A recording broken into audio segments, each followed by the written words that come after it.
On screen, the bold and the beautiful's Eric and his loved ones are dealing with a frightening diagnosis and the very real possibility that he won't be here in 6 months.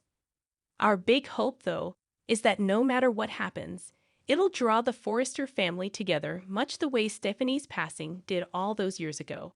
In real life, John McCook and his family have been dealing with an earth-shaking diagnosis of their own that brought them together.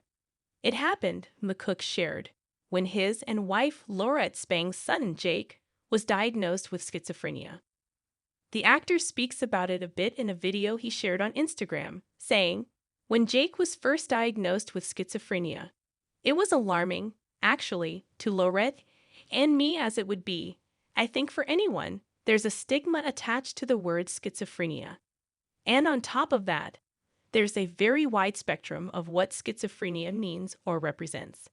Fortunately for us," he continued, "and for Jake, he's not in a radical place with it. It's in an area where it can be managed. But getting the diagnosis is just the first part of it.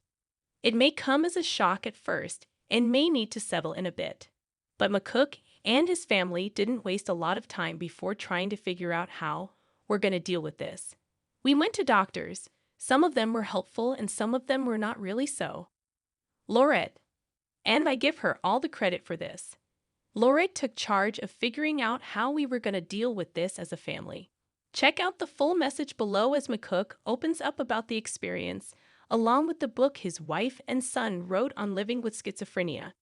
As McCook admits, he was careful not to read the book until it was finished, but he's so proud of their accomplishment or what they got done and so proud of what I think the book offers to people who are curious about it or who are going through this with their own families. It's a helpful book, wonderfully instructive, and so with great pride. I recommend this book to anyone who's curious about it or curious about how it affects the family. He notes that the title, The Cliffs of Schizophrenia, may sound alarming, but he points out, from a cliff, you can see the large vista. It means so much that we have this book now. I hope you read it.